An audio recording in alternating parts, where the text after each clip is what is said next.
we are on the cusp of all of this that we're talking about. It's going to Yeah. happen soon. I think that, but then I think so. Say like oh, in the moon landing again, like 60s. Say that again, sorry. The moon landing. 69. Think about how much of a anticlimax that was, but while being such a big climax, because it was, we've got to the moon, but then it's like it's gone 50 years and we haven't gone back. So what I'm saying is the technological advancement back then was huge, arguably on par with anything that could be done today. Because if we sent somebody to the moon, it'd still be like one of the biggest things in human history. Yeah. But surely back then they said, "Oh, we're in the time of technological advancement," which they were because that's how the internet got created and everything led from that. Yeah. But then, like you're saying, we're in the now of more technological advancement. So what I'm trying to do is kind of compare the different times.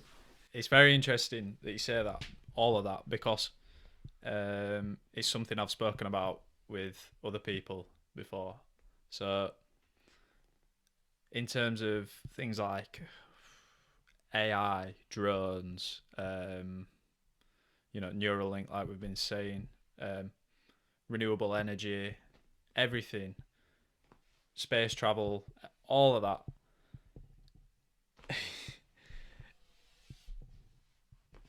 When it comes to space travel, right? So, yeah, we haven't physically been on the moon for that long. I don't think that's right, isn't it? So we haven't been back. But we have been back, just not as a physical human, blood, flesh, bones on the ground. Like, I swear China went there recently, digging up rock samples and shit like that for whatever reason. So, although we're not going there physically, we are there just through another another layer of consciousness via technology. So, but going off what you were just saying as well.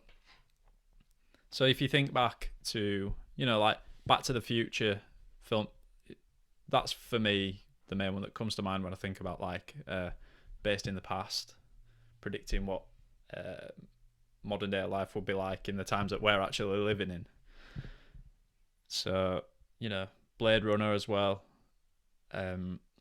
predicting that we'll have like flying cars and stuff like that. Are we just living in an age that is equivalent to that? So us thinking that robots, AI, drones, everything like that is going to be the next big takeover. So like, it's an actual thing, like the fourth industrial revolution. Are we living in an age comparable to people in the 60s thinking that we were going to have flying cars in 2020, but just on a more compressed scale? Like, I'm saying, in my lifetime, I'll be able to, I don't know, have a drone come pick me up somewhere.